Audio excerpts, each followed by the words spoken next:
Greetings, family. Here we're back. Another episode of your weekly interview every Monday, 1st of September. Wow. I hope that y'all can see me, hear me well. I hope that the music is not too loud. Actually, let me lower it a little bit. That's right. Bonsoir a toutes e a tous. Libara la que. Muito boa noite, família. Greetings. Vivien Pouplin Mamadou. Respect à toi aussi. La milliardaire. I'm good. Appreciate that. Non, mais c'est très bien. Bravo à la milliardaire. On apprécie tout à fait les efforts que tu consens. C'est pas du tout de la blague. Ça mérite d'être remarqué et surtout félicité en bonne et due forme. Tonight is a very particular show. The reason for that, I mean, not that the shows are not important in general, but we've entered the month of December, right? As you guys could probably have seen last week, I was definitely not at my best as far as my energy levels. I was tired, definitely tired. And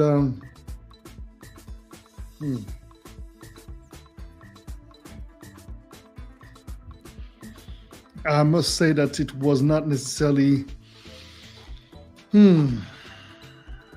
my most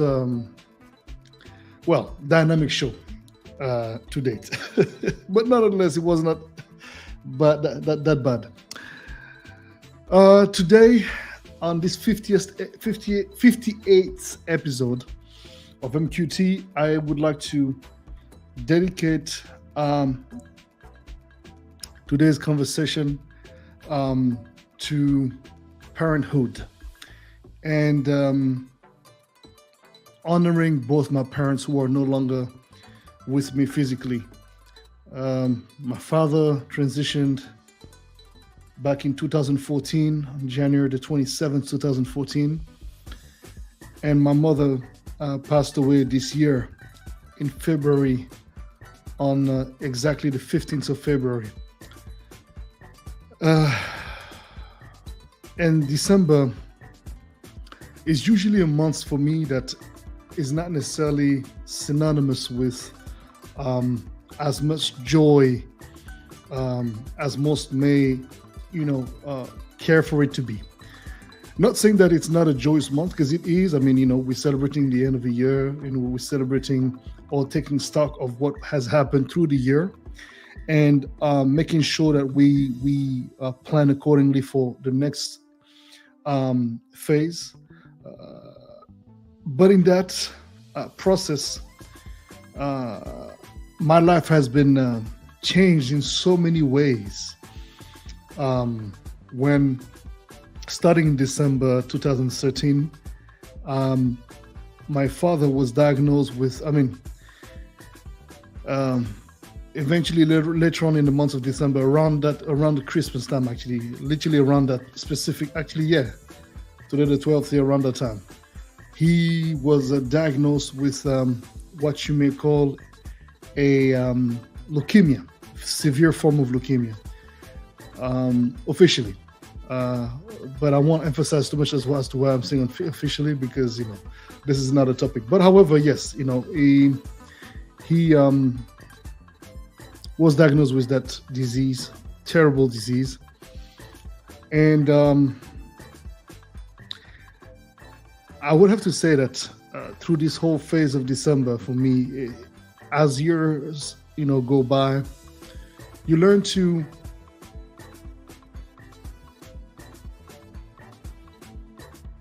realize that there are choices in life. And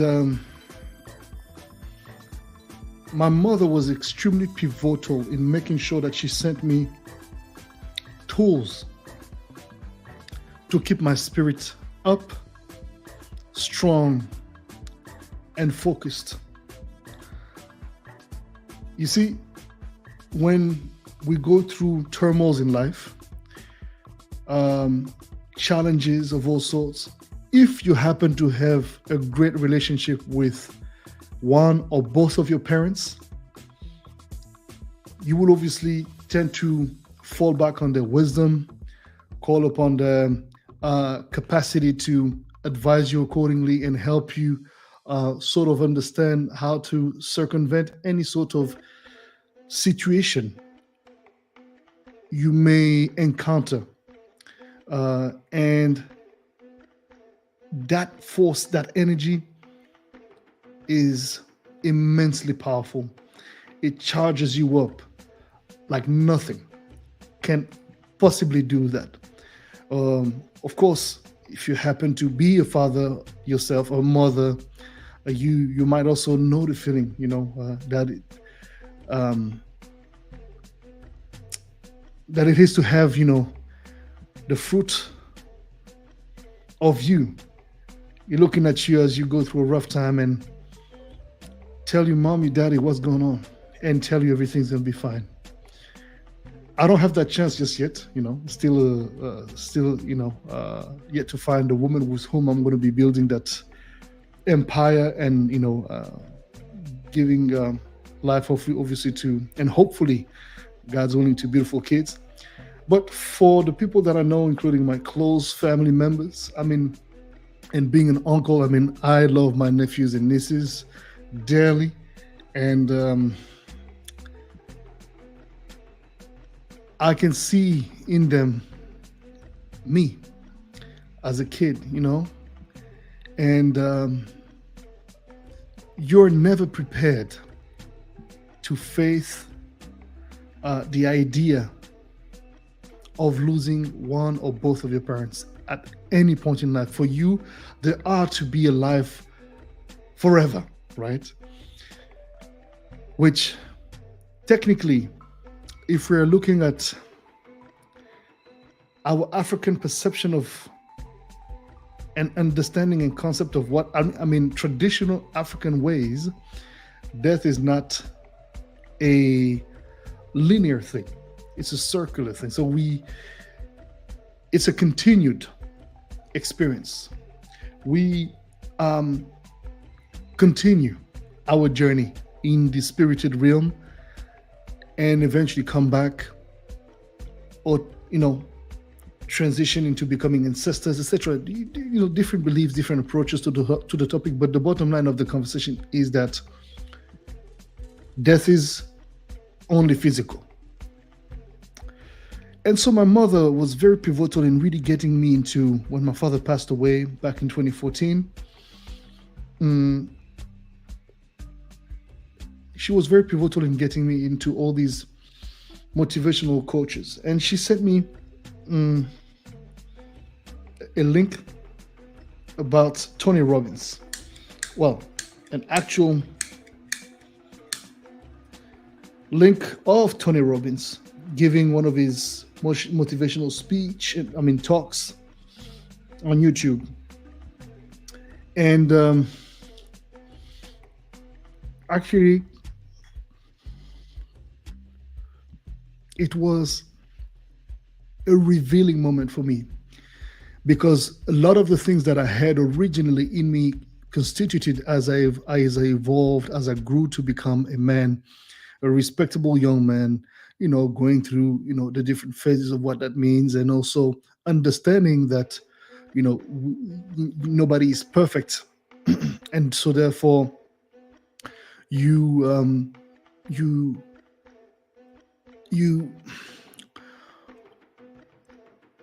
must acknowledge all of the yous, all of the different versions within yourself. I'm not talking about anything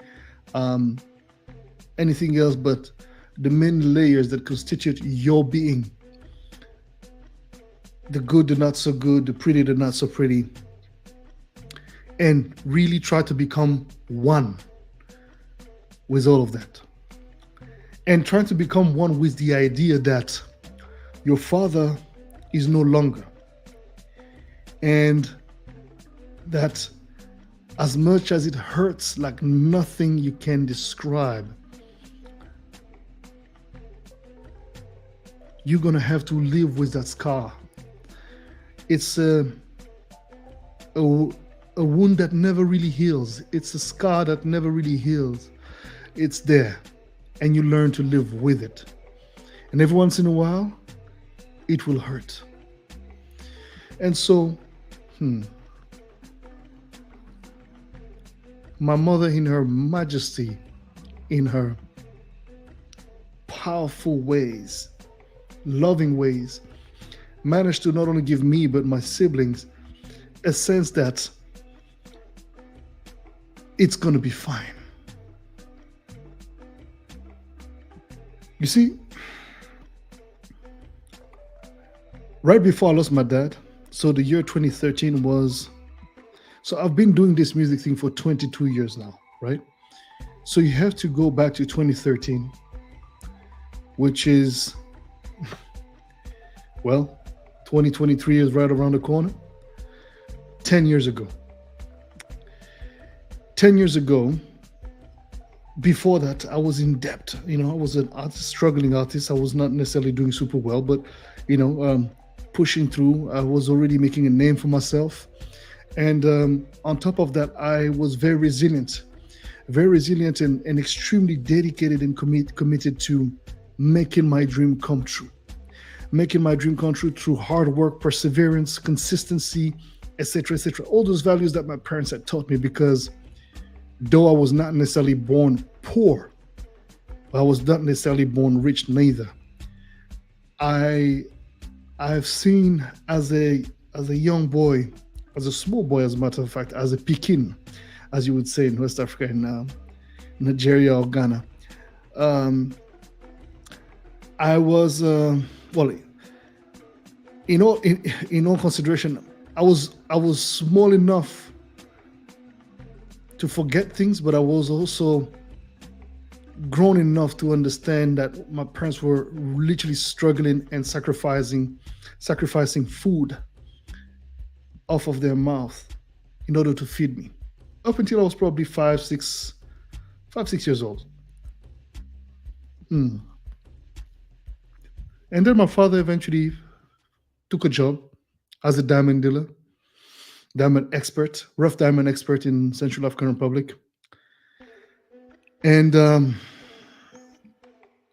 I've seen as a small child, and now that I reminisce over all of these phases in my life, I understand that I have witnessed the making of, this so-called, I'm gonna find myself a king or queen, and we're gonna have our kingdom. We're gonna have our kingdom. We're gonna have the family we want. We're gonna have the healthy kids, etc., etc., etc. I mean, you name it. And I've seen that. I've seen them putting the work. I've seen my father, who he had me. He was 20 years old. My mother was 32 or 33 at the time when I was born. So she was 12 years older than my dad. And you can only imagine what it means for a young man like my dad, young black man like my father, to have the responsibility of not only having me, but my mother at the time already had 2 sons, my older brothers, who were closer in age to my dad. Then I think my oldest brother, Boris, who passed away in 1991, was 11 or 12. I might be wrong on the ages, but when he met my dad, who was 19. So you can imagine, right? That must have also not necessarily been easy for my brothers. Even though their dad was a very abusive man, and not necessarily a bad man, but a man that was troubled with his own life, and ended up abusing my mother, who then, when she met my dad, entrusted him with their destiny, and vice versa, because they came in as a team. And so I was able to see the growth. I was able to see the evolution. I was able to see the power that resides in love and working together towards the making and the realization of this dream, of this plan.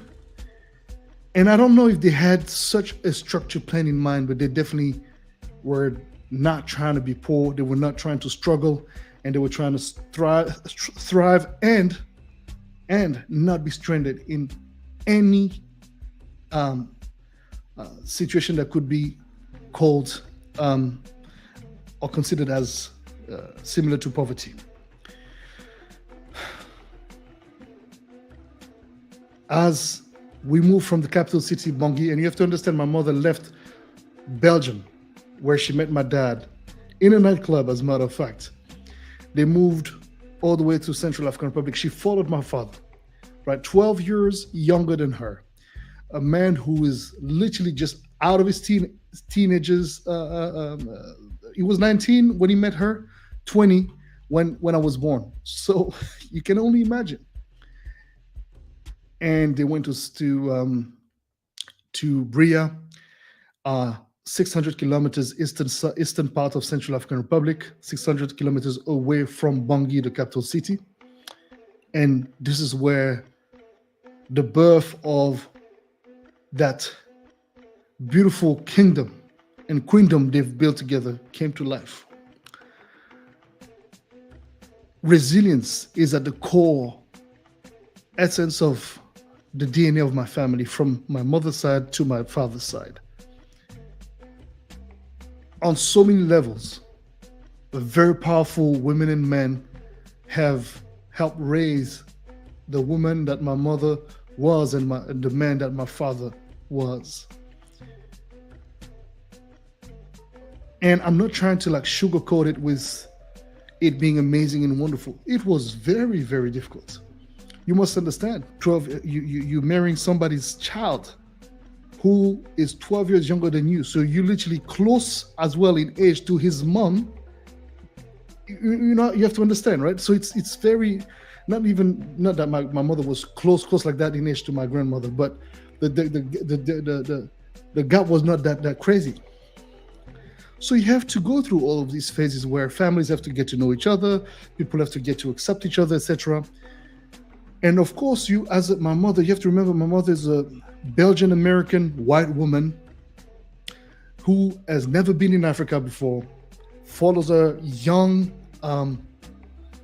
broke, well-educated, yes, but broke young man who has no diplomas, but who is just driven by his vision and his desires to make it happen. And so fast forward, they make it happen. My father is a very successful diamond dealer, one of the most respected in the business, also one of the most feared, because my father was a true master of what I call social capitalism.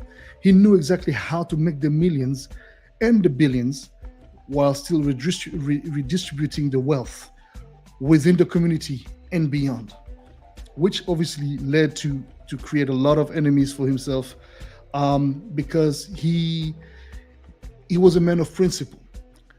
And I remember as a small anecdote, when that movie Blood Diamonds came out, he looked at me and said, this is so bad for the business, because unfortunately there's going to be an amalgamation and a belief that this is how it is throughout the continent, when, you know, there were, if you're looking at if you've never watched this movie Blood Diamonds with Nicolas Cage, you got to watch it. I don't know if it's not Nicolas Cage, it's with Leonardo DiCaprio. You must watch it. It's a great movie, but unfortunately it depicts things, it did mess up the industry. But with that being said, my father was ethically, principally, and intrinsically attached to respecting human values. And well, he bestowed this education upon us. My grandfather was a remarkable politician, an opponent to most governments that existed in the country, a historical opponent in my country, one of the forefathers of communism in Central Africa back in the days. So I come from a heritage of a seriously solid heritage when it comes to my dad's side, but my mother's side is also nothing shy away from also great. But you have to understand, right? So being that she was half American, half Belgian, a part of her family also, and that's a very difficult heritage that she also had to compose with which was some of her family members were involved into colonialism in the Congo, right? Even though she did mention that she had some of her uncles that really tried to do good and were truly as respectful as one can be through these colonialist times towards Congolese people. There was definitely racists in her family, definitely.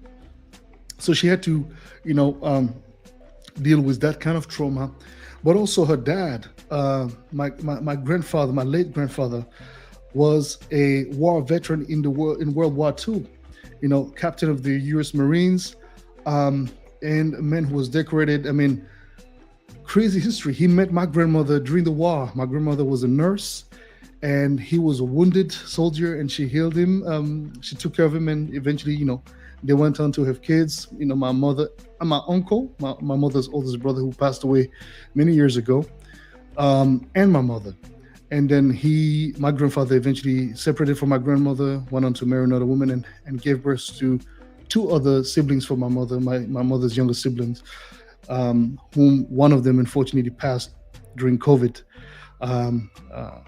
And yeah, man, rest in peace, Uncle Bob, rest in peace, Uncle Eddie. But yeah, so with that being said, we all as families, we have traumas, we carry a lot of weight when we really look deep. And one of the missions that my mother had set forth was to never carry in this generation and the generations to come these traumas.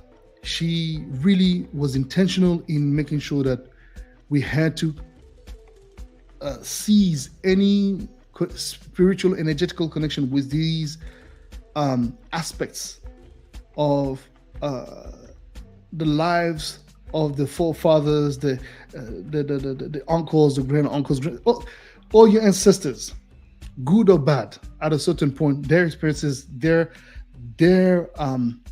action should not carry on following you, good or bad. And if it's good, great. But it's when you're looking at generations down the line, you also don't want to have this thing where it becomes a burden. So there was a big sense when it came to my dad and mother of let's create our own legacy. Let's literally create our own legacy. Put aside all of these things of our ancestry, not denying it, because it's part of you, it's part of who you are. But let's create our own reality now and going on forward. And so when you look at that, you as a child, obviously you're not as articulate, but you can understand a lot of things, and you see layers, you see the amount of courage that is required from both sides of your parents to just move in certain ways with ethic, exemplarity, and making sure that the kids that we were have the right examples. My dad was a successful businessman, thanks to my mother as well, who has helped shape him as a man. And that success of my dad also ricocheted in my mother's success. Ended up investing in her business, allowing my mother, who was a very creative woman. When she met my dad, my mother was owning a shop together with one of her old friends. Big shout out to Anne-Marie and Anne Van Hav. Big shout out to them. Those ladies, man. Some of my mother's oldest friends. They were with her, and these ladies, all of them were single mothers, with those kids they had raised them to be respectable men, whom all of them are to this day, thankfully. They were strong women. And thankfully, my mother, when she met my dad, who really strongly believed in her talent, in her artistry, the moment they were able to afford it, really invested massively. And when my mother started creating jewelry, she had a vision of, because at the time before ivory became forbidden, they were working with ivory a little bit, and then quickly, soon after, I think about a year or something, it became, of course, prohibited for right reasons. And then my mother started to think, okay, well, we need to find a more sustainable way to create this jewelry while still maintaining a high quality. Let's do some tests. And so my mother was with my father. They were riding with the car around the butchery or something, and they saw the horns of all the bovines that we eat every day, in Bria. And she saw all of these horns, rotting. And she said, okay, how about we test something with these horns and see if the result can come out to be, as great as, what it used to be with, ivory and stuff. And quickly, my mother was extremely gifted with techniques and skills that you can't even begin to describe. And she ended up managing to turn this into a success story. She pioneered a whole movement, taking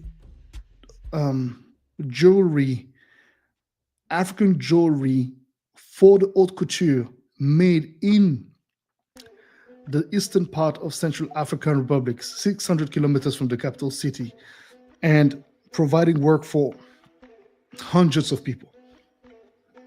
Her and my dad together at a certain point were feeding collaterally, but directly and collaterally 7,000 people minimum. You understand? They were committed. They were doing so much for the community, and eventually it became such a thing where my mother took her work to Paris, met legendary designer Renaud Pellegrino, who introduced her to Yves Saint Laurent. Yves Saint Laurent was still alive at the time, with his right hand woman Loulou de la Falaise.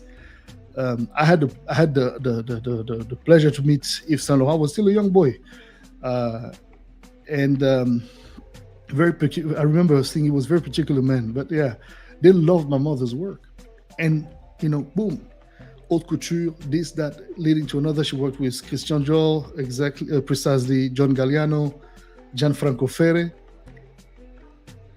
and all of that to say, starting from literally almost nothing, they've managed to build for themselves an amazing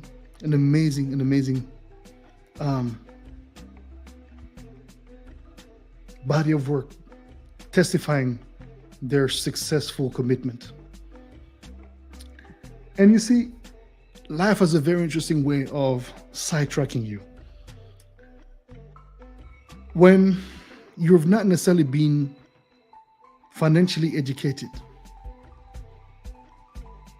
there's going to be mistakes that without even realizing you are making, because at a certain point you get so comfortable that it's all of us as humans, we get comfortable, and you forget that nothing lasts forever, especially money. For reasons that are too long to explain here, my parents lost everything. I was 21, I think. And I was 20 or 21, yeah. I must have been between 20 or 21 years old.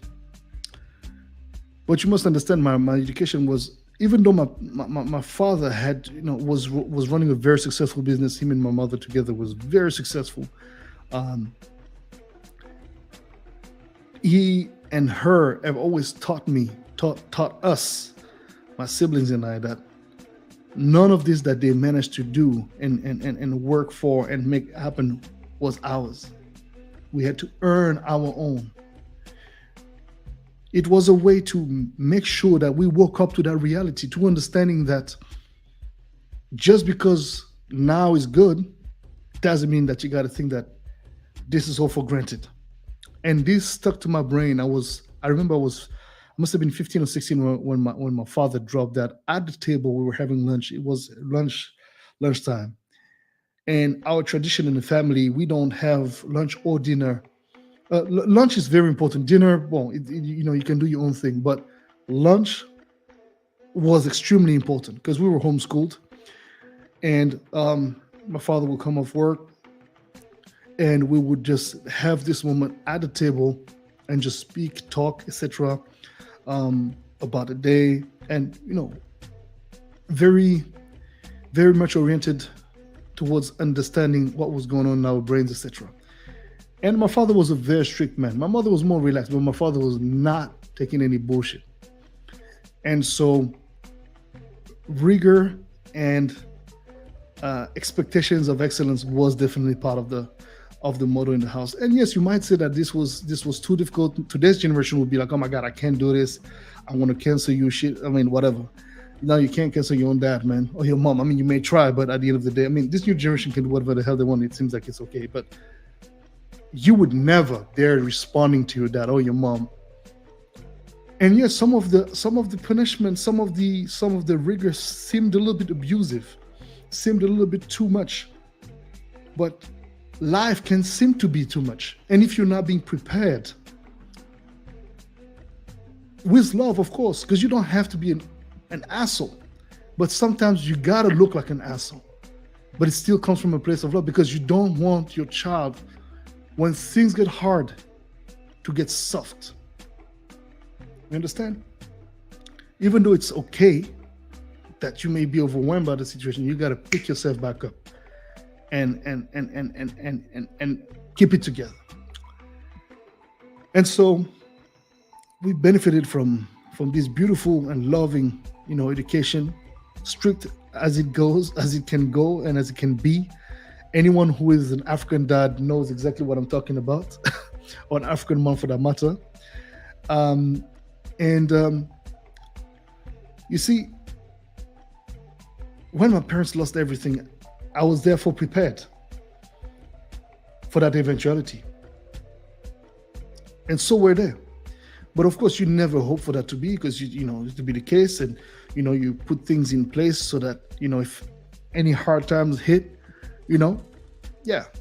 things will be fine. You have to remember there was so much happening. There was we had so many things. I mean, it would be too long to get into the details, which are rather futile, because I just want to give you guys context so that you understand why I hold my parents to such regards, and as transparently share also about their downfalls and my own, because you see, there is no such thing as success without failure. It doesn't exist. And that also comes when you're talking about education, when you're talking about raising a child, and not educating a child, but raising the child. You want to raise your children, bring them up, allow them to see that they can be much greater than you were or than you are. You understand? But that's, again, I don't know if it's the case for every culture, but African culture, Central African culture at least, but I think it's the case for most cultures in Africa. You want your children to do better than you have, if you're not a fucked up parent. And so you prepare them, you arm them so that they can be ready.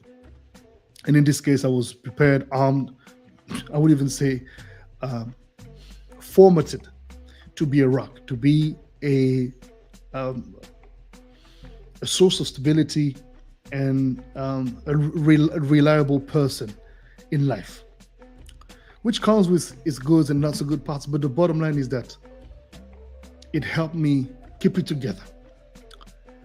And around that time, music was already part of what I was doing, and I was hustling on the side. I was doing security jobs. I was a bartender, different stuff, construction, little things here and there. No big deal, things that you got to do.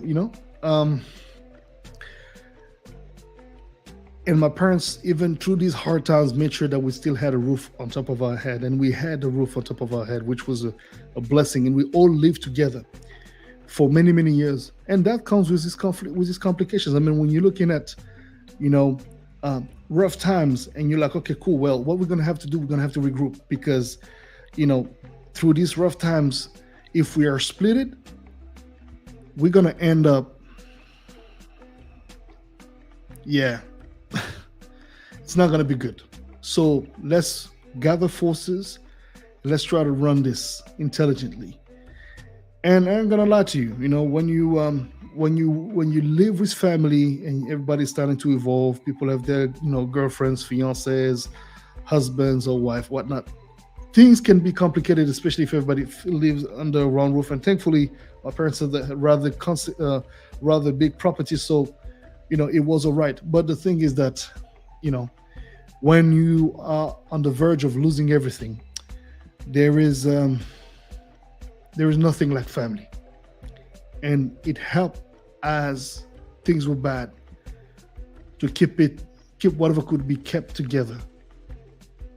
The unity, despite the differences, and trying to maintain a core. My parents were not perfect. My dad was not perfect. My mother was not perfect. But they were perfect for me. They were humans that held to such a high regard the idea of bettering yourself in any and every way possible you could.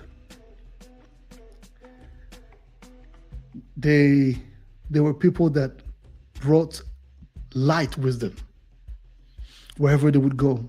People loved them, and they loved people back. My parents helped raise so many kids. Most of them, all of them, are brothers and sisters, adoptive ones. And to this day, when I speak to them, to my childhood friends and brothers and sisters that would come to the house, and because we were living in a very comfortable environment, yes, but my parents were making sure that I'll split that thing, sorry. Hey, this show, it's okay, don't worry, we're not broke, it's fine. It's just a shirt that I love. By the way, this is a shirt my dad gave me, and I've been having it, so that's why there's a little hole. But I love this shirt. It's a shirt made of hemp. My dad offered this to me when I was 19, and I'm still wearing this. Close to my 40s now. So at this point, a year from now, I'm going to be 40. So imagine. This is how much I keep things. I'm a very nostalgic person when it comes to these things. It's yeah. Anyways, so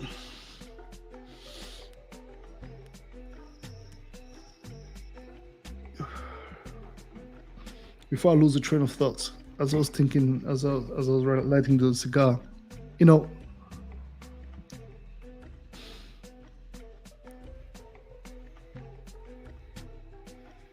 I did lose my train of thought right there, but all good.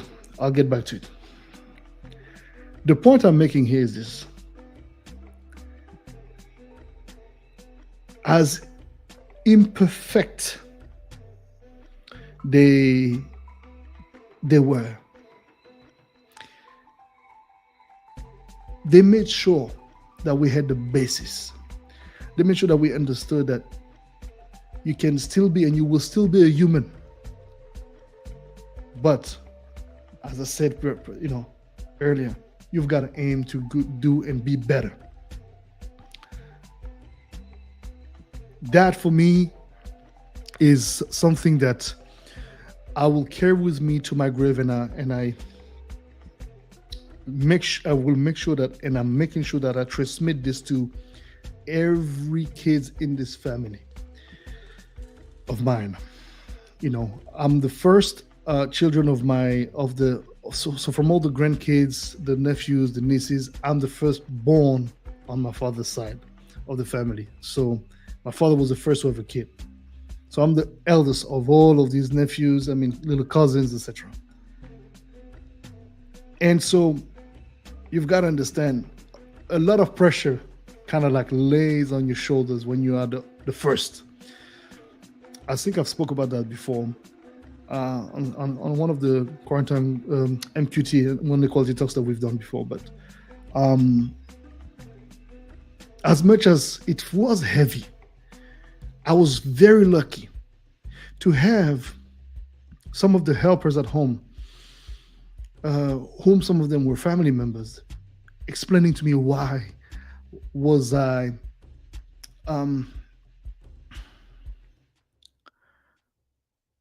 raised that way, and why was I expected to be a certain way. It made me understand and really embrace even more the rigorous education I received. But it was very loving, rigorous but loving. And so, circling back to when my parents lost everything, music, which was not necessarily something that my father wanted and had hoped I would be doing, was the thing that eventually started bringing food on the table, or at least contributing to, the family pot. And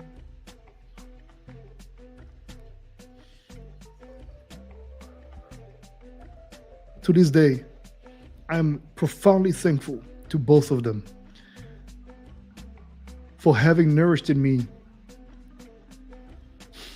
a little bit of stubbornness, because both of my parents were very stubborn and very resilient, committed to making things happen. And yes, it was certainly a pain in the butt for them. But my parents, when I was younger, but my father would always say, you had already in you something that let us know that you'd be fine. Thank God. And so,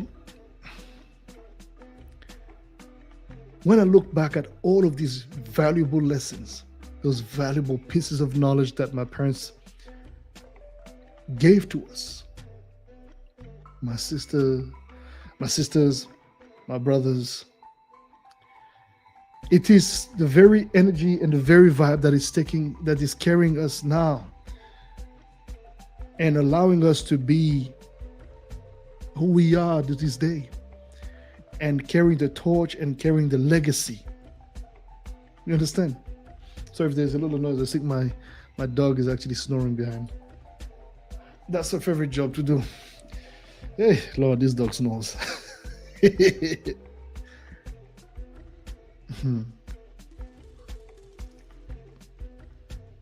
And so you might have gathered by now that my love for my parents goes beyond imaginable. I'm not one of those kids that, and I'm not saying that it's good about it, whatever. People have their relationship with their parents.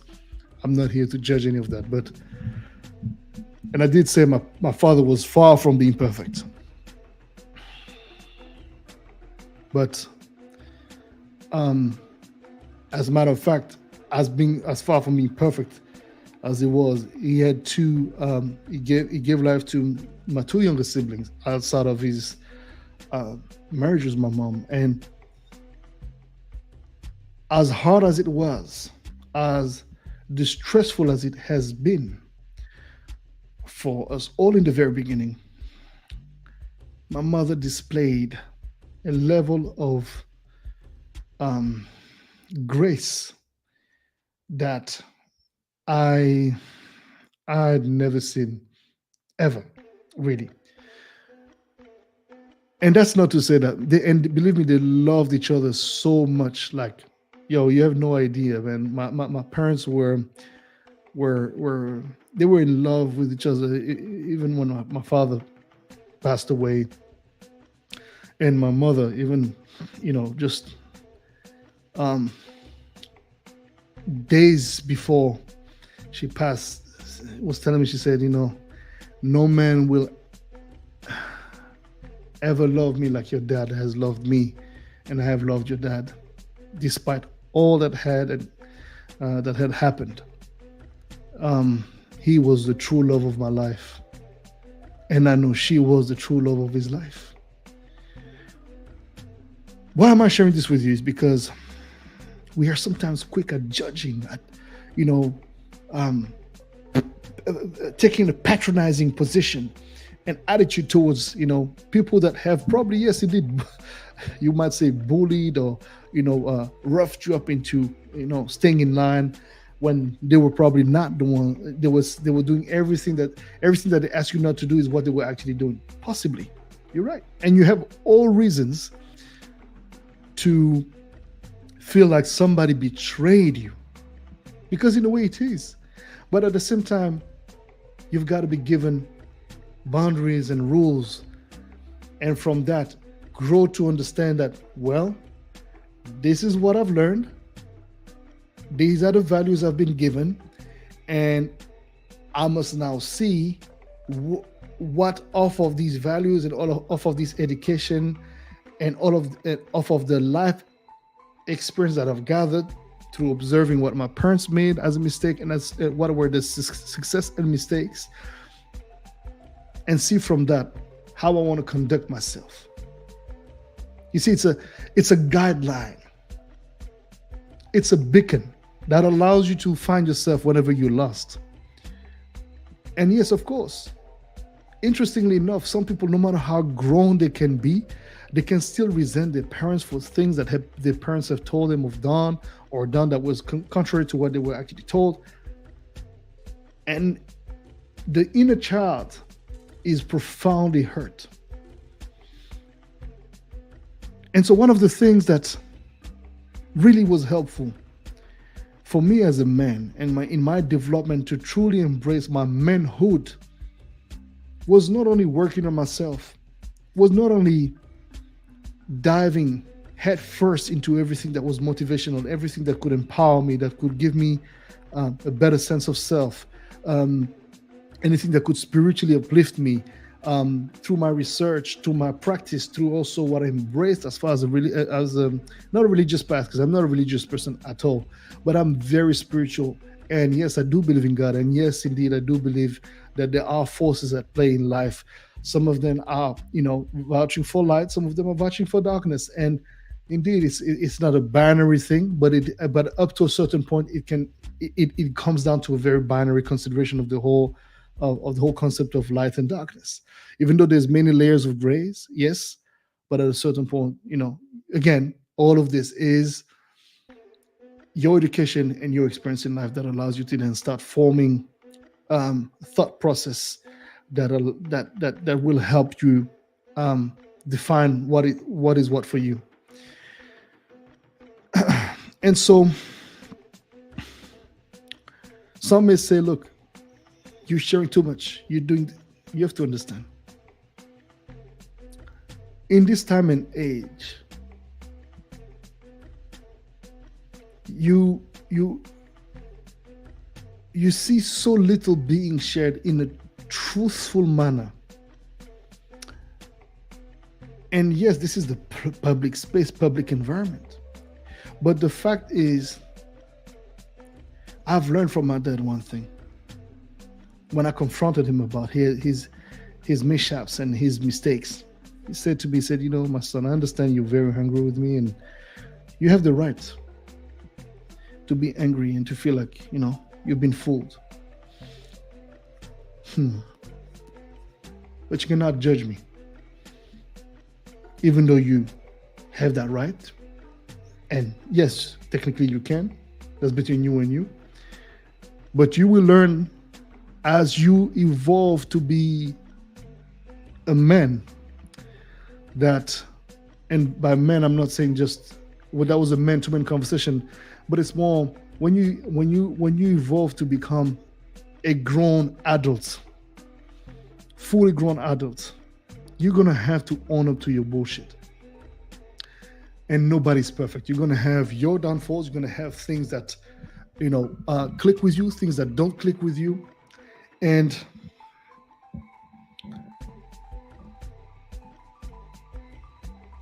some of your choices will be shitty. You will certainly regret some. You will certainly embrace others. But the bottom line is, you're gonna have to live with them and be a man about them. Hey, say no more, Dad. And my mother said the same thing. She said,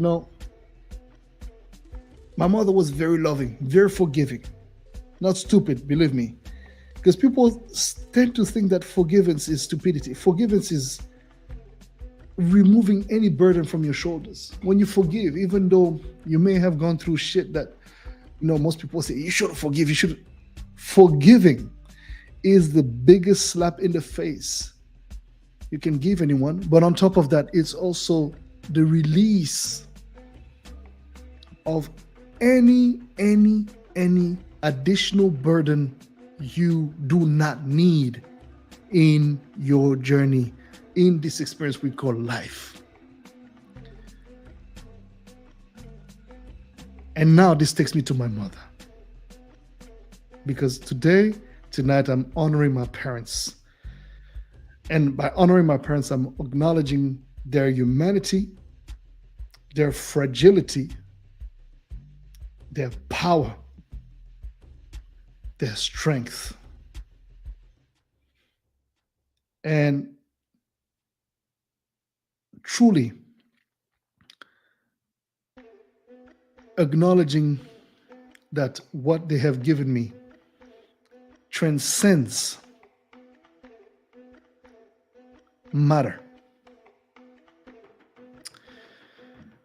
A very good evening, Brian Smith. What's going on?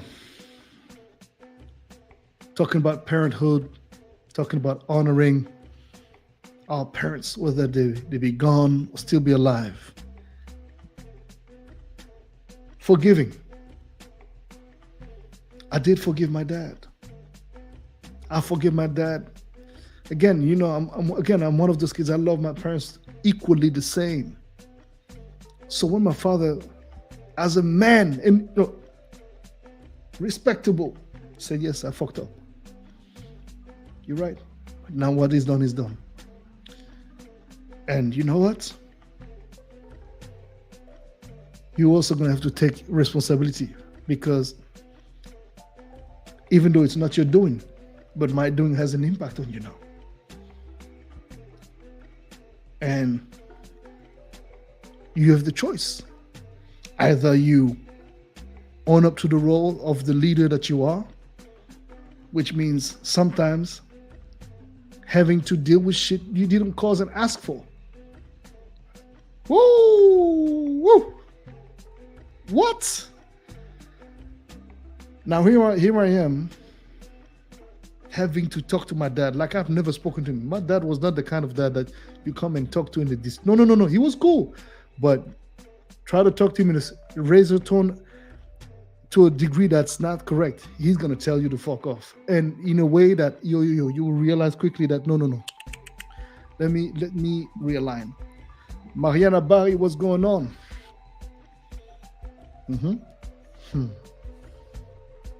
So my mother, through all of that,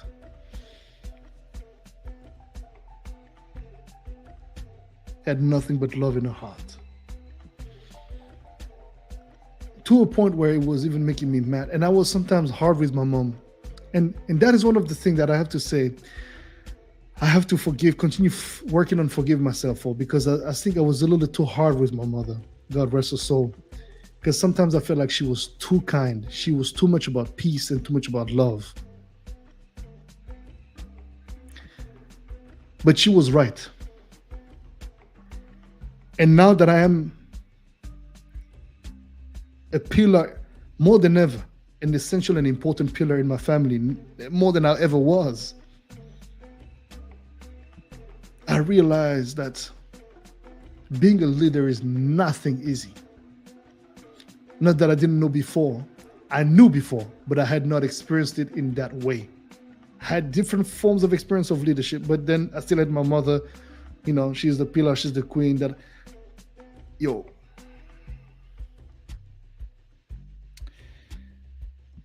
But that love that she had in her heart, again, being a forgiving human, being a loving human does not make you somebody who's weak. It makes you more powerful than anything you can think of. I now know that. I've been knowing that, but I've experienced it. So I know. And does it mean it's easy? No, it's not. But your parents, as imperfect as they may be and they may come, truthfully, they can only give you what they have or what they had. And best believe that your kids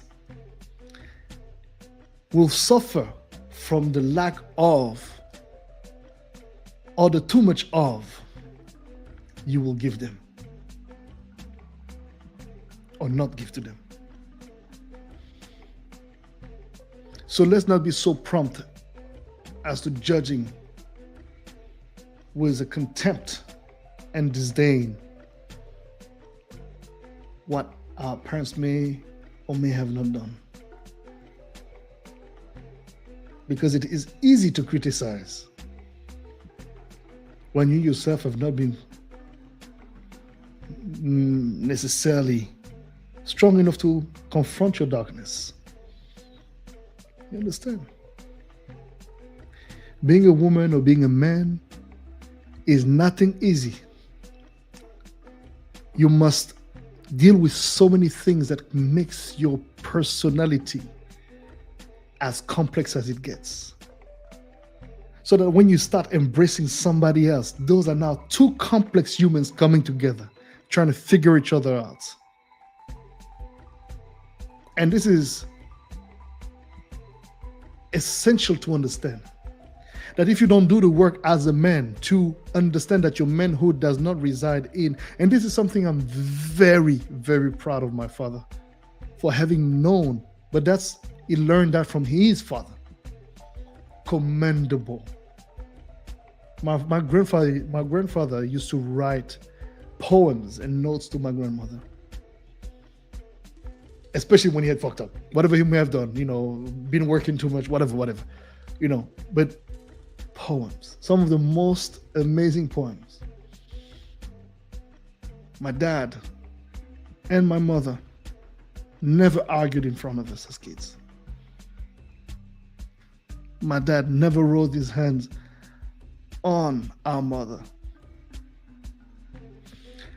I remember my younger sister was acting silly and I was trying to, reprimand her, because obviously I was reprimanded, and I noticed that she was not being reprimanded for shit she was doing. So they were giving her a pass for shit that they would never give me a pass for. So I was like, oh, well, you're going to get punished for that, because I used to be punished for that. So I'm going to give it to you. And my father said, you never raise your hand on a girl, on a woman, even with a rose. And best believe me, he got my ass locked and properly corrected. Those words cut through me, because I felt shame for having raised my hand on my sister and being a bully. As you can be as siblings, we're all gonna be fucking bullies, and but my parents, my mother, my dad, they were like, yo, giving us. And when you grow, and if you're being honest, of course, sorting out the good from the bad, you give thanks. And it's interesting because in my life, I've met people who hate their parents. And I've met parents who hate their kids. And I've met kids that are complete fuck-ups, despite the fact their parents did everything to do good by them, to make sure they were great. I've met people who, when their parents died, first thing they did was take what they felt was theirs, strip their other siblings away from anything they could have want to have, etc., etc., you name it. It's unfortunate that some people come to such conclusion that, you know what is left off of this instant we call life, because it's an instant, is the greed and the desire to own something that someone else has left behind. Of course, it's going to be part of it. You inheriting something is part of it. But thankfully, my parents gave us such a sense of unity that despite the fact that we have, my mother had my two older brothers before she had us, my sister and I. And then, my father had my two other younger siblings who were literally the age of my nieces and my nephews and nieces, who could literally be my kids or my sister's kids. We are one blood. We are one blood. And that is a concept I understand is not for everybody, but that's okay. I live by certain principles and honor those principles, not necessarily only in the memory of my parents, but that's just because I feel like this is the right thing to do when you can. And my mother was pivotal in making sure that I honor these principles. Oh, don't get me wrong, it was not easy for her. Not easy at all. But my mother was a true warrior of light. I was fortunate to experience poverty, as I said. Now, going back to the phase when my parents lost everything. We experienced poverty in the full and absolute sense of the term. And you got to understand, experiencing poverty here in Europe, not saying that Africa is better, but trust me, it is in a way better, because at least you can find food off of trees, you can have mangoes, you can have access to nature in a rather opulent way. Whereas here, it's a concrete jungle. There's no such thing as trying to find, no, what? No.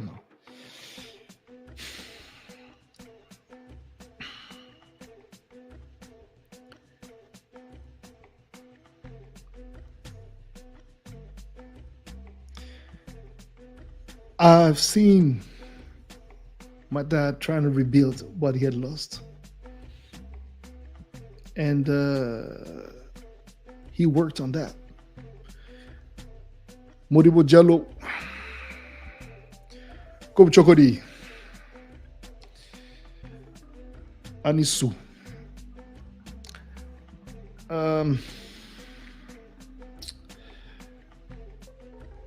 But he lost his life before he could even regain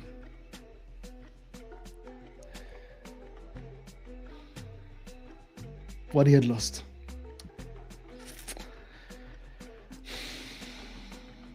My mother had to endure so much.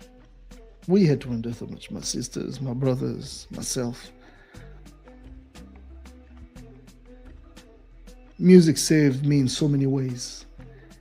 Music provided for me in so many ways. And I had to be quiet. I had to keep things on the hush. It's not sexy to say that you're going through rough times. People will shame you for that. People will start looking down. People will start letting you know that, hey, well, you're not really welcome in this group. Hey, yeah, let's see each other next. Okay, oh, sorry. Oh. Then you learn that, okay. Well, blame me for my transparency, but it is my best weapon against foolishness and the nonsense. Because my transparency can also be a great way to lure the enemy, should there be any. You see, my father, and that's one thing, my father and my mother said, try to be as transparent as you can possibly be.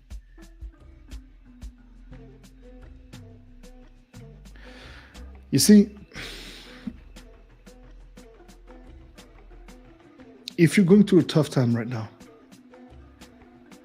and you are kind of like that version of me 20 plus years ago, who's there providing for the family or trying to be there, supporting, etc. Keep it together and keep your circle tight, because a lot of people will come along the way, especially to take shots at you. Because when you're down, people enjoy that. They indulge in that energy, in that vibe, and they want to see you stay down. But then you have people who want to see you up. And those are very precious people that you need to keep in your life and honor with your loyalty and friendship.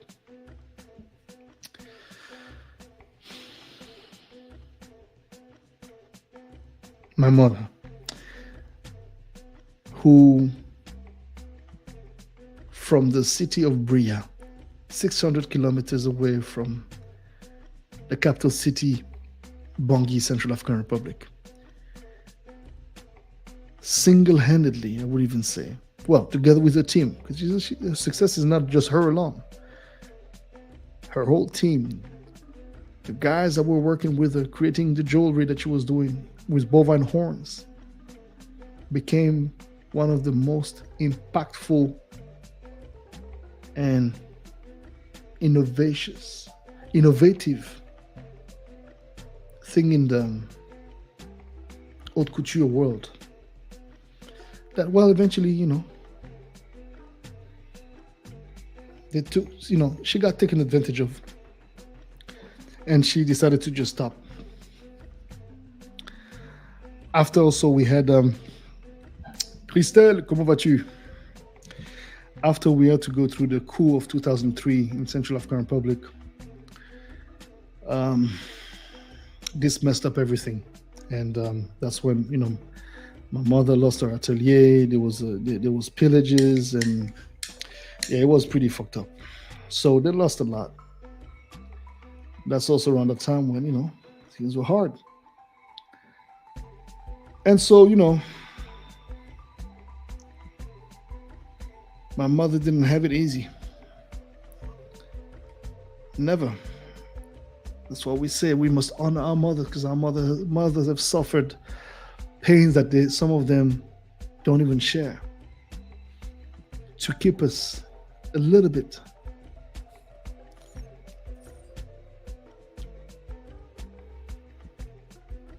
safeguarded from the pain it would make us feel if they were to share some of the things they had to go through in their lives. I'm very blessed with one thing. I live in a family where it's mostly a matriarchy. We have, more women than we have men in the family.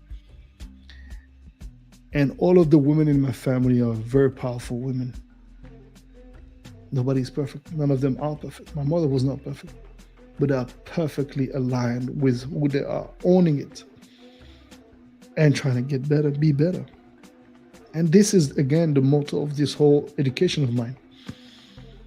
Fall, but don't stay down.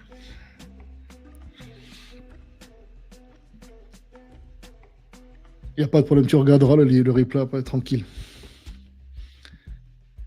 That's why I say, let's honor the uncles, the aunties, the mothers, the father. In Africa, we say it takes a village to raise a child. And honestly, I am that child. I was raised by so many people, besides my parents' beautiful education. But I was raised by so many people. Thanks to the sacrifice of my parents.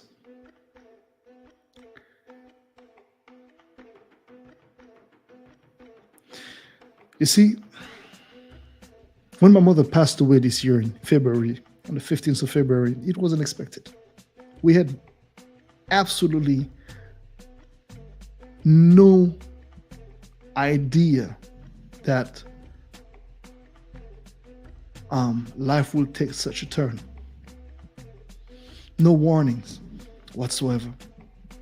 Initially, I took her in Belgium. I flew her to Belgium for a fracture in her lower back. A small fracture that ended up becoming not just one, but actually 3 fractures in 3 different places of her back that I then pass you the details. But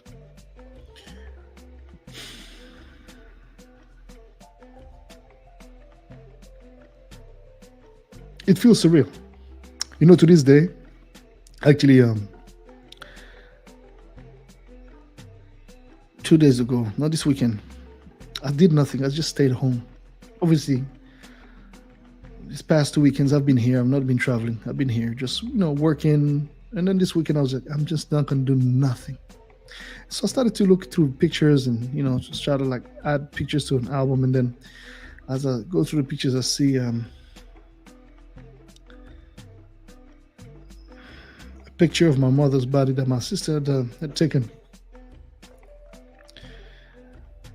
And I was just like, oh, man, it was a bit tough, to say the least. But then I said, okay, all right, this is the physical version of my mother. But my mother was much more than that. Our loved ones are much more than just a physical form. We are more than just a physical form. I choose to believe that. I choose to understand that. And I choose to make that part of my philosophy. That there's no such thing as death. Yes, there's a termination of our physical existence, but for continuation of our spirited existence, a spirited manifestation.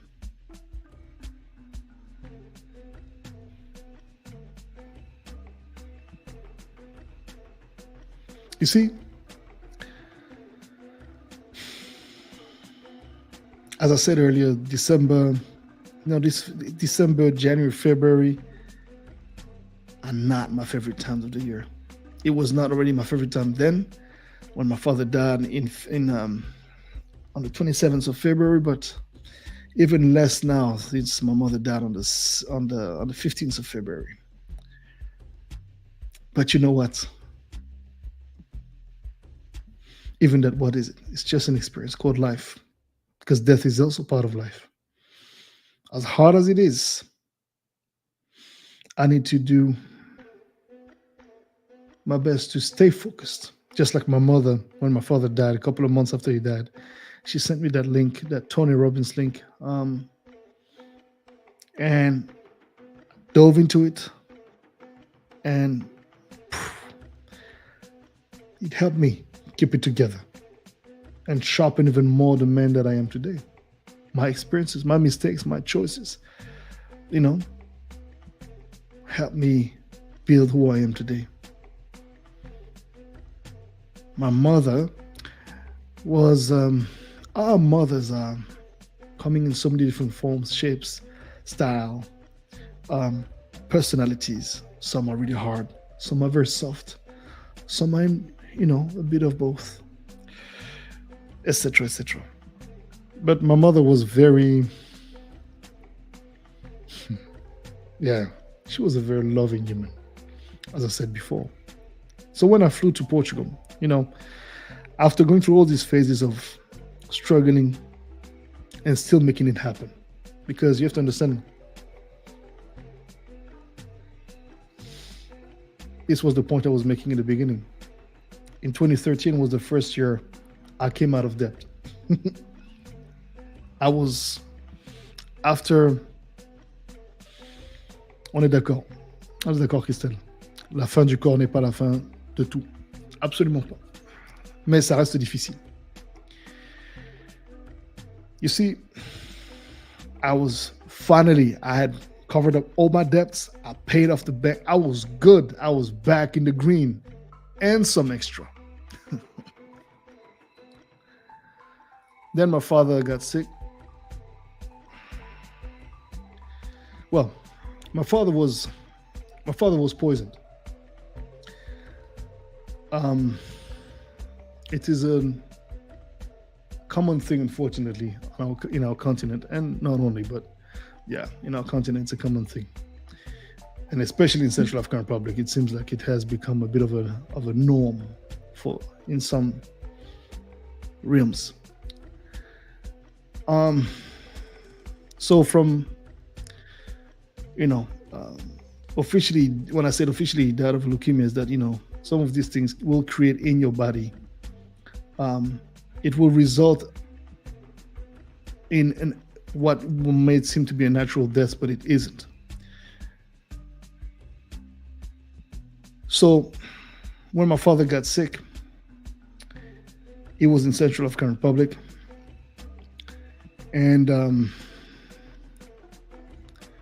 flying him was at a certain point, his life was worth 55,000 euros. I remember very well, because I called everybody I could call, friends, so-called friends, people that say they were this, they were that, uncle this, uncle that, to get a medicalized plane to fly him back to Europe, so that we can, have him be treated in the best possible hospital.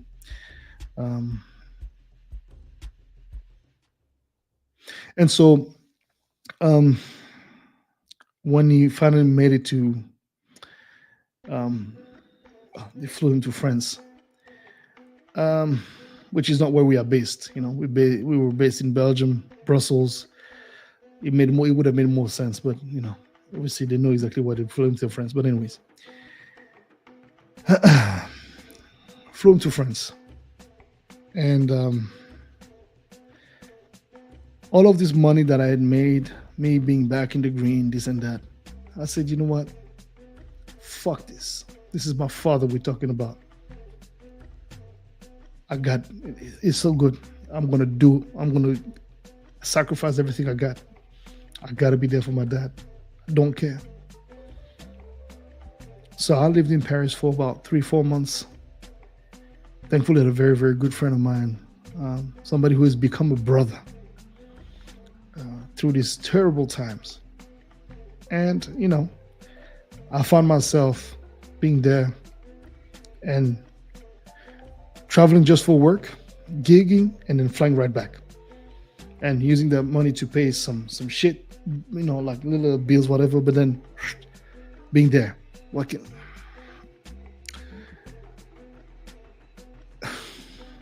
So when my father dies, he leaves behind, obviously, it's funny because people were starting to say that he had died. He had died and, left me money, and I was, hiding money, and that's also why I moved to Portugal. It's funny enough. But I couldn't be more proud to say that my dad died with nothing in his pocket. Because being an African man successful in the business realm and also the political realm, unfortunately, Too many people have a tendency to amass money in ways that are not, you know, necessarily the most conventional. But it's politics, there's no such thing as conventionality, right? When it comes to that. Um, but my dad stayed true to his principles. So, yeah, he, the lion left with his head held up high and looking straight forward.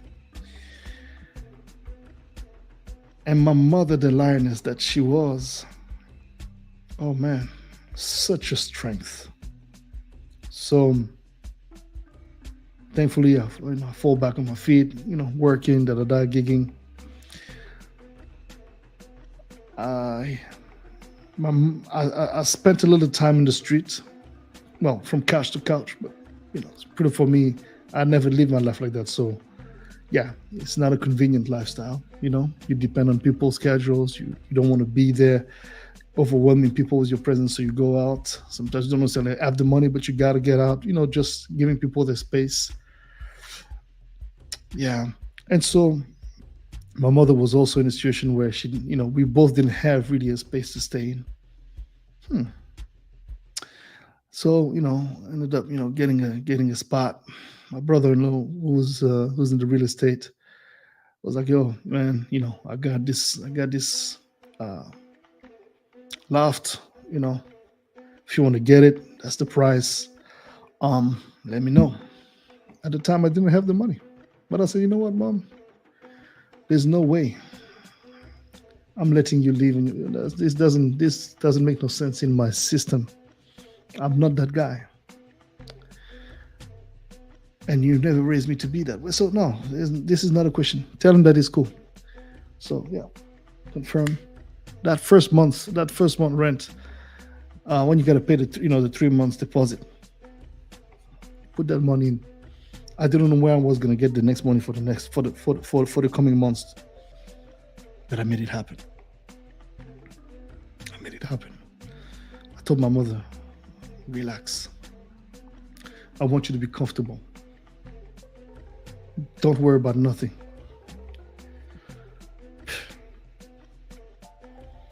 And I don't look back at a single moment regretting this. No.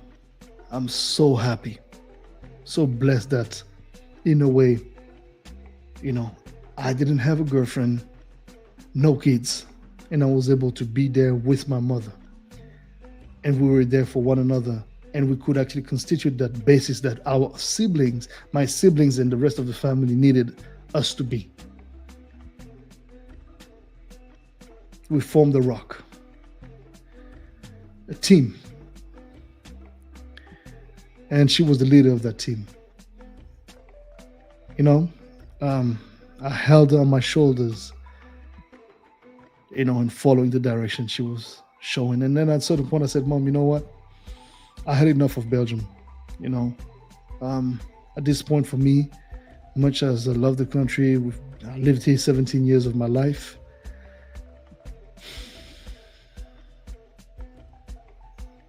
I got to get out of here, find something new. And I said, there's no way you're going to leave here on your own and stay behind. No way. So you choose. But if you want to come with me, know that I would like that to be the case. But if you prefer to stay, that's also fine. She said, no. I'm not going, I'm going where you're going. I said, okay. In this house I'm in, I took this house from my mother. My agent, Nuno, was able to find that house when I arrived on December the 28th, 2017. We found that house 6 days after I arrived. Paid deposit.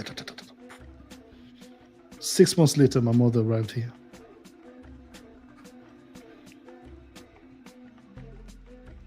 I did all the things that I've been able to do thanks to her strength, thanks to the pillar that she was in my life. And I'll continue to do everything that I will be doing in the future, thanks to both of them. You understand?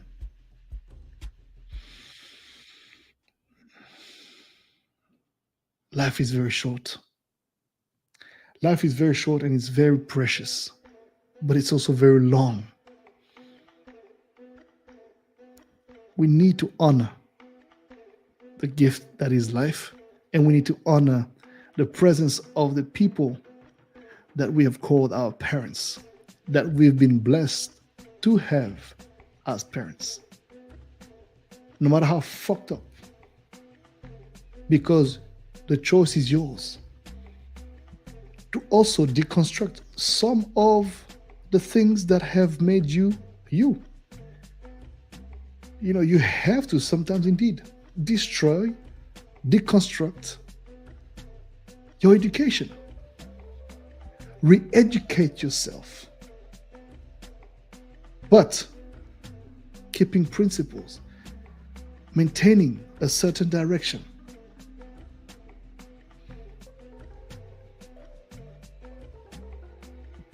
And my mother, man,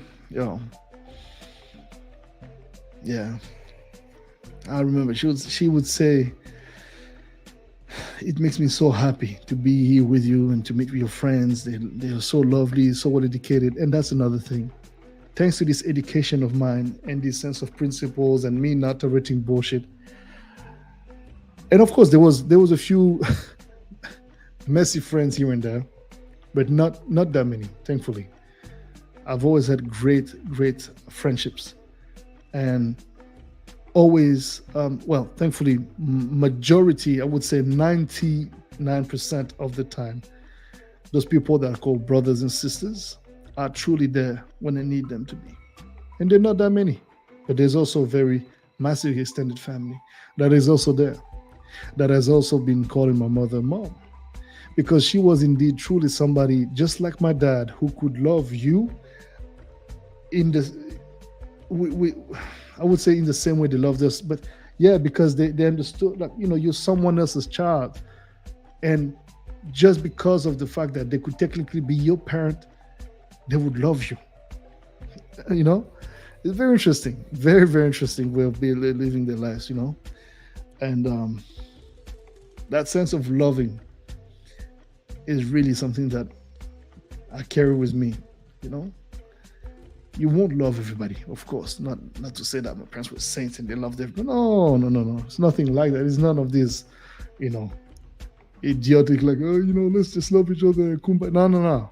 Of course, there's got to be certain things in place. Obviously, you've got to display a certain amount of respect, etc. But in Islam, tous les contacts, disparition, je me tiens la mère après avoir tenté le Messenger ou WhatsApp. Yanis, tu m'as envoyé quel message? Oui, c'est possible. Tu lances une bouteille à la mer. Merci beaucoup. Je manquerai pas de regarder sur WhatsApp. Si tu m'as envoyé un message maintenant, je le verrai après le show. Merci de te connecter et puis de partager ça sur le chat ici. Donc voilà. Et puis bon, merci de ta patience. Si tu n'as pas de mes nouvelles, c'est que j'ai été pas en mesure de répondre. Et puis tu sais, let me tell you something. Unfortunately, I have about 500 unread messages on my WhatsApp.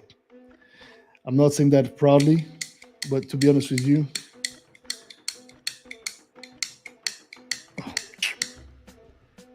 after my mother's passing, I know there's a lot of messages. I just, I'm still going through some of these things. I have to check all those messages and respond. So yes, if you're one of those people that I didn't respond to and you are in my contact list, well, my apologies, but I will try to respond to you accordingly. So yeah, I just wanted to honor my parents and talk about, of course, these are private things, but I hope it inspires some of you and allow you to see that through the defects of one's personality, through the imperfection of those we call our mothers and fathers, we can find so much that can feed our life with lessons, in a sense that there's no such thing as perfection. And as a matter of fact, being imperfect and acknowledging our imperfection and doing our best to better ourselves, as I've been saying since the beginning of this show, is for me but one of the things that I've learned from my parents. And as I was saying, one of the things that I felt I was really hard with to my mom with was because of her kindness and her allowing certain things to happen, allowing certain people to talk to her in a certain way. Because I am a very gentle guy, very nice person, I think. But I would never let anyone walk on my head or feel like they can do certain things. And sometimes some people who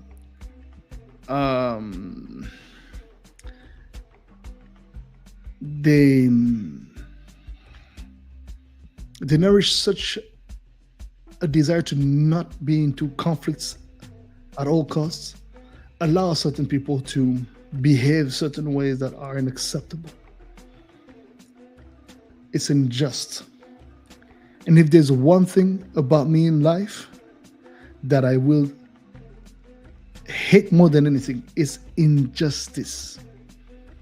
And I hate of me to be unjust. And I do call myself, if I happen to act in a way that is unjust,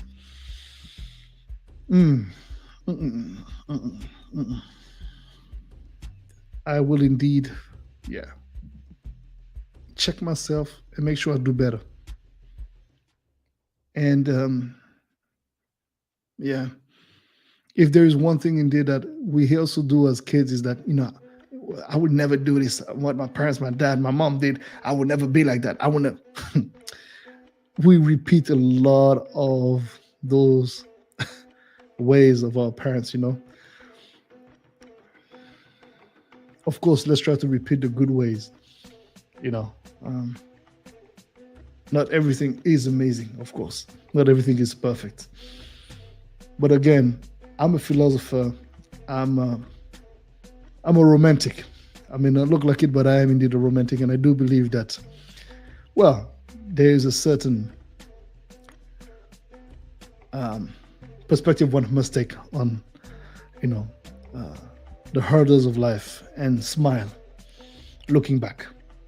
Even some of the tough and traumatic things that we experience in life. Having that capacity is something that doesn't come, like that. You work on it by dealing with your demons, by dealing with your wounds, attending to them, and attending to the child in you.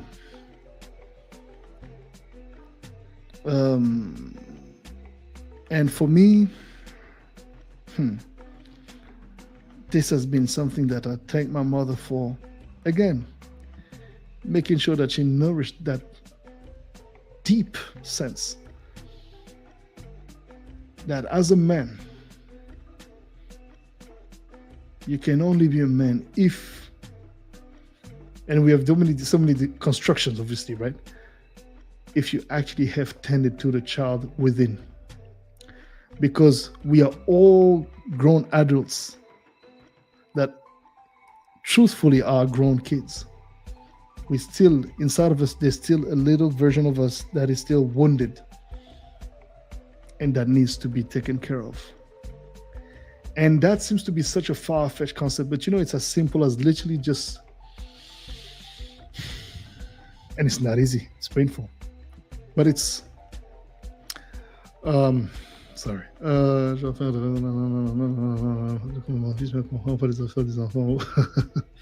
Ok, non, il n'y a pas de problème. Mais je t'avoue que je ne vois pas qui écrit, en fait. C'est ça qui me trouble. Mais ok. Je suis atteint. Non, je suis calme. Tu sais, je suis posé. Je partage un moment d'intimité avec toutes celles et ceux qui suivent le show et qui sont des gens qui soutiennent mon travail, qui en plus, and of course, people who follow and support and people who will discover, who may think of what I'm saying as something useful and that maybe be of inspiration, because again, I am trying to use my platform to bring things that will enlighten, empower, and uplift, much as I possibly can. And there might be some foolishness as well on the show. Don't expect it to always be that deep and that, with that much gravitas. But because there's so many different vibes about me. But today, I mean, the show is a little bit more deep. It's deep, it's heavy without being heavy. So you understand that, despite one going through the pain, and I'm not doing that as a show, because I am that way. I've built mechanism in me to learn how to deal with pain and very difficult times, because life has not been easy with me and with none of us. And if my way of being can inspire somebody, I'm not saying it's the best way, but if some of the things that I share, my capacity to be this, to be that, if it can inspire, cool. If it doesn't, hey, look, it's okay. No big deal. It's my journey, and I have the opportunity to use my platform and my visibility to shout to the world, to share with the world how blessed of a child I am, of a man I am, to have had the parents that I've had. Not in a bragging way, not in my parents are better than, no, not at all. Because that's another thing my parents have raised me to be: respect your elders. Therefore, your parents, if I meet your mother, if I meet your dad, I will call them mom or dad. That's just the way I was raised. Because it's a respect thing. Or madame, monsieur, sir, madame. Yes. Etiquette, very important in my education, in the way I function. Yeah, it might be too pompous. It might be this. No, it's not pompous. It's called respect. That's just that, You don't respond to an adult or somebody that's a little bit older than you. You may want to say something stupid and something that you think, and you probably have the right, given the circumstances, to say. But because that person is an elderly person, you just have to learn that it's okay. Why would I argue with you? What point am I trying to prove to myself? That I can have the last word? It's okay. Even though sometimes, you do have to remind a few people of what time it is. I'm not saying that you shouldn't, but yeah. We must respect. And with that being said, as I was telling you earlier, I think all of us can honor our loved ones. And I'm not just saying that about, only our parents, but you can be your partner, whoever, whatever it may be. It's... Ah, il n'y a pas de problème. Il y a quoi d'après ça, après? Non. Il va te sengi pour tocar mes messages. Là, tu WhatsApp, il va en déterrer sengi. But it is important to give their flowers. And I'm so thankful that I was able to not only give their flowers to both my parents when they were alive, but also make peace with my parents for whatever I might have felt a certain way about towards them. And that is, for me, a gift that life has given me that I know so many people don't have or haven't had that chance. And may hold this as very, very difficult to deal with, understandably so. But this is why I'm saying death is but physical. It's just physical. As we speak, I can definitely tell you that I can sense my parents. I can sense my mom and dad. Energetically, it's there. You know, I'm certainly sure that not everything I shared, my dad would have been super happy about, but he would have actually he would have actually said, you know what, I raised you to be that way. Try to be as honest as you can, and sometimes you have to learn to shut your mouth, and sometimes you have to just learn that, well, you say what you have to say, and be a man about it, be a woman about it, be an adult about it, and own up to what you say, and face whichever consequences it may result in having to deal with. Being very well aware of whatever you say, even if you aim at doing it and doing it and saying it in a way that's positive. Sometimes people who lack the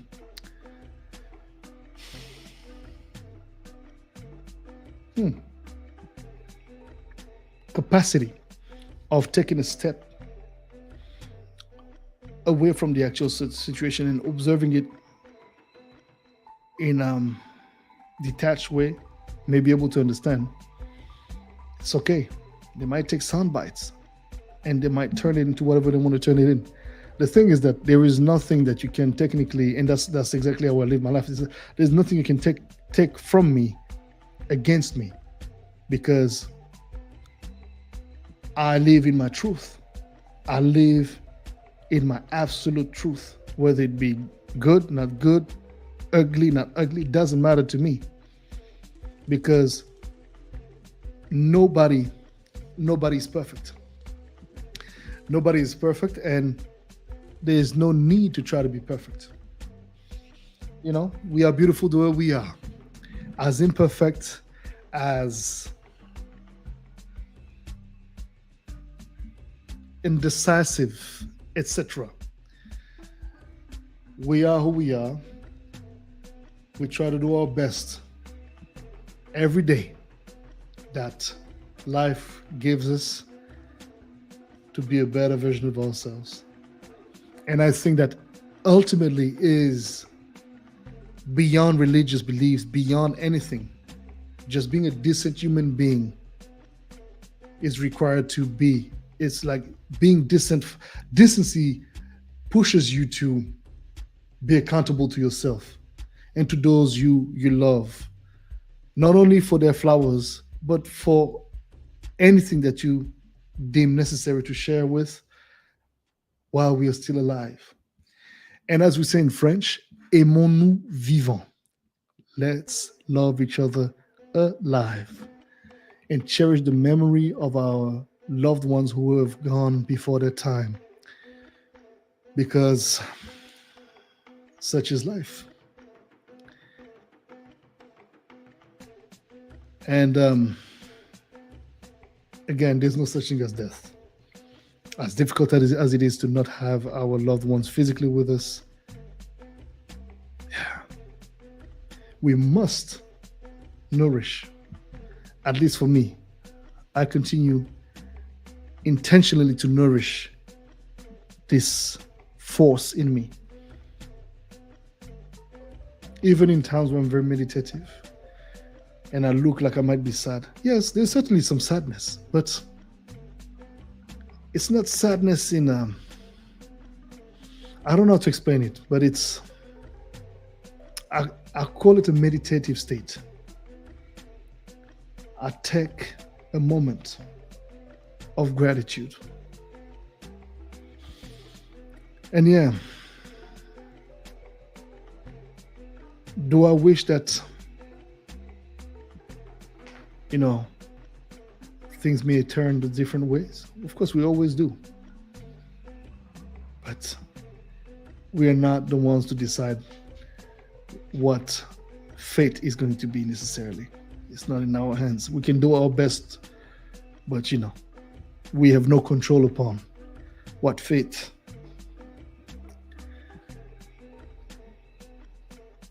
is to be.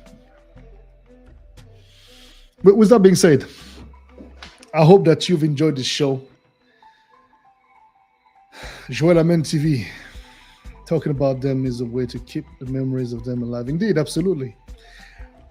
But it's not just the memories, my brother. It's the spirit. The soul is ever more present. Again, our African beliefs, traditional way. Life is not a linear thing, it's a cyclical thing. We live, we die. We're born, we come to life, we die. And we rebirth. There's a form of rebirth, even as you transition into the spirited world. But it is required of us to find the strength in us to, decrypt these very refined concepts and search for meaning. Everybody will find the truth that works for them, whichever way they find and they see fit. But yes, I agree with you. Talking about them is extremely important. Remembering them, reminiscing over them, giving thanks to the Creator, for having graced us with the opportunity to be who we are. And do we get to choose our families? We don't. We were born in those families, and we had to make the best of what we had.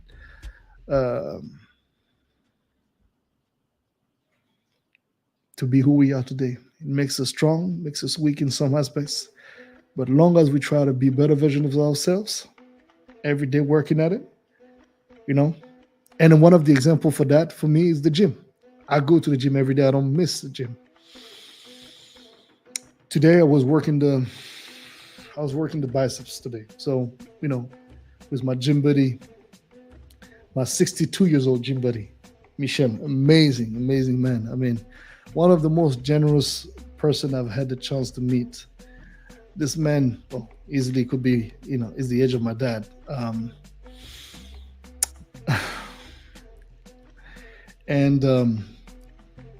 We're working out, and he lifts heavy, not as heavy as I can lift, but it's very heavy so you would say for somebody's age, right? And we're working out, and we're working those biceps, and I'm like, oh God, this is really getting really, really tough. And we're doing this long series of 25 reps, 25, 30 reps. And then my mind is like, you need 12, it's okay, Obviously, if you fall for the easy route, you're gonna stop at 15 reps or 12 reps. But then I'm like, no. What? You wanna give it? No. I forced 25, I added another 2. The next one, added another 3. And then I went for another 10. See, that is shifting realities within yourself. There's one voice that tells you, don't do this, don't push forward. Keep at it, go. Of course, not to the point where you're gonna, rupture your muscle, but you want to be able to push yourself to the point where, because deep inside, if you actually surpass that fear or that thought that, I'm tired, you realize that you have more juice. That's another thing I got from my parents. Resilience. I told you about us passing through poverty. It is because of their mental strength and resilience. And believe me, that shit was traumatic for them, because they came from literally nothing to building their empire to losing everything they had.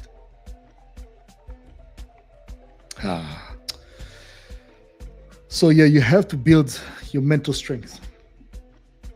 And the only way you can build that mental strength is by experiencing pain and sufferance, experiencing life. I'm sorry.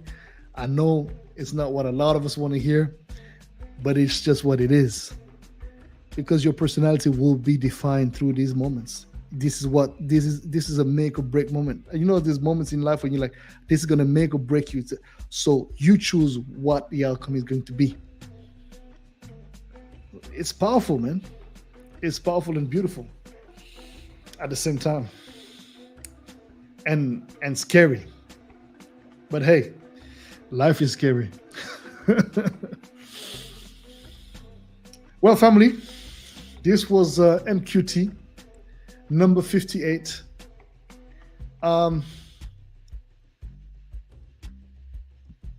Life is filled with gifts,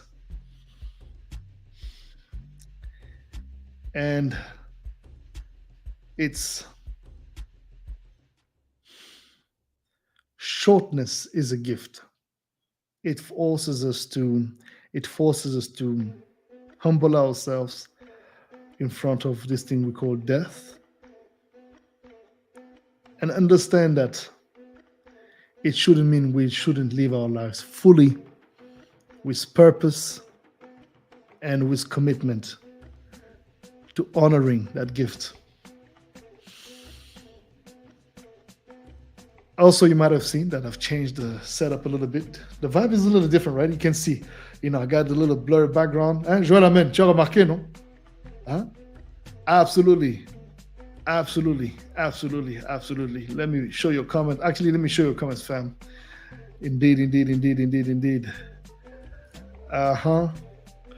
Yeah, you can see the background is, I got a little setup. I'm happy. It's getting there, Yeah. On essaie de se professionnaliser petit à petit. Indeed. Life lessons, I agree. Yeah, man.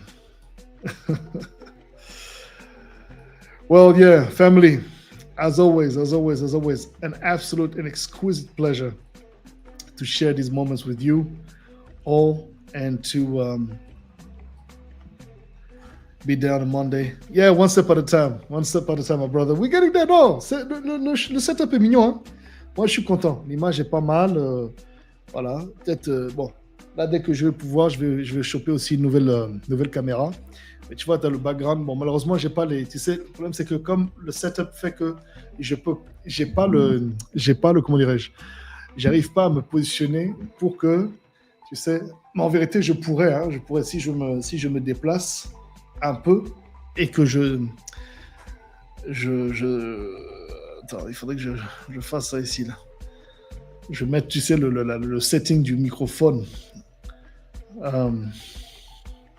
Let me see here. En le mettant avec un truc à distance, là. Comment on appelle ça? Sur le truc de Shure, là. Yeah, I might be able to do that. Hey, mon trou là, dit, vous voyez? That's what I'm saying, family. So, by the way, this shirt is over 20 years now. This is a shirt my father gave me when I was 19. And I'm still wearing it, as I'm getting to my 40s. And yeah, okay, now that's it. So maybe I could set up the mic like this. But yeah, so, I know it looks weird, but I love this shirt. And it's a shirt, again, it was a shirt that he was wearing. And he gave it to me when I was 19. It's a shirt made out of hemp, of cannabis, actually, cannabis leaves. And so yeah. With that being said, I do need to fix that thing though. But all good, whatever, it doesn't matter. Ça ne veut pas dire qu'on est fauché, hein. Attention, on vous connaît, vous les mauvaises langues là, vous aimez trop après dire que non, Boddhi, les gars. Hein, comme vous voyez, on est là, on est calé, on est à l'aise, on rend grâce à Dieu, on est là, on est bien, en bonne santé. And look, next week, Monday, I'm going to be obviously doing another show, another MQT. This Friday, I'm doing Quarantine Grooves. This is going to be the show number 161. And then, yeah, next Monday and then Tuesday, I'm off to Belgium. I'm going to be celebrating the festive seasons with my siblings and nieces and nephews. In between, I'm going to be in Belgium, and then I have to go to Holland on the 26th. I'm going to be performing for those of you who want to go to Rotterdam in Holland for that party with Sin City. Man, the lineup is crazy. It's going to be at Annabelle in Rotterdam. And I have to tell you, actually, as a side note, which I'm going to be emphasizing a little bit more on that next week. Next week, I'm going to talk a little bit more and much more about actually this year as far as gigs, shows, some of my favorite shows, performers, also some of the issues with the industry that I've noticed through the year as we came out of COVID and of this whole lockdown thing, and try to go back to a form of normality in terms of work. And so yeah, Cloud 8, these guys and gals are doing an amazing work when it comes to putting these events together. It is one of the best experience I have had this year in terms of nightlife, in terms of crowd, in terms of vibe, in terms of spirit. Yo, memorable. So if you happen to feel like, 26th, it's the day after Christmas, you have some juice in you and you're in the region or wherever you might be, you got some cash you want to spend on a train ride or whatnot, come through. It is worth your money and your time. Not just because I'm going to be playing there, of course, but because the whole overall experience and the vibe of these people is such a positive and loving vibe. I mean, yeah. If you want to find out more about the event, it's on my Instagram. I posted about the event so you can get tickets. Do attend if you can. It's an experience, definitely. And this is going to be the 5th show I'm doing with them this year, the 5th and last show for the year. So, inshallah, it should and shall be, God willing, a success. With that being said, family, I do appreciate your time. And I hope that this conversation with you, ladies and gentlemen, has had some positive impact. And know that, we are blessed. As I said, we are blessed. We're here, and our loved ones are proud of us, even when we feel like they might not necessarily do this. No, look, don't be so hard on yourself. This thing is a journey. This thing called life is a journey, and we don't always get it right. Actually, as a matter of fact, we get it wrong most of the time. But it's okay. We live and we learn, and we grow from these learning experiences. Sur ces mots, merci à toutes et à tous. Thank you all so very much. As always, thank you for those of you who have donated money. If you have, I've not seen any donations actually. Hey, what's going on? Oh, you guys are being shy. Anyways, make sure you subscribe to the channel if you haven't done that just yet. If you're watching the show to the end, thank you for watching the show. Thank you for indulging in this conversation. Feel free to jump into the comment section, of course. Share thoughts, share what this has made you feel like, and if it has added positive in any way, shape, or form to you. I mean, whatever you take out of that, feel free to share it. Yeah, man, be safe. Have a beautiful week ahead. Productivity, resilience, consistency, and love. First and foremost, on top of all of that, is love. All right? Let's do this, family. Have a beautiful, beautiful time, y'all.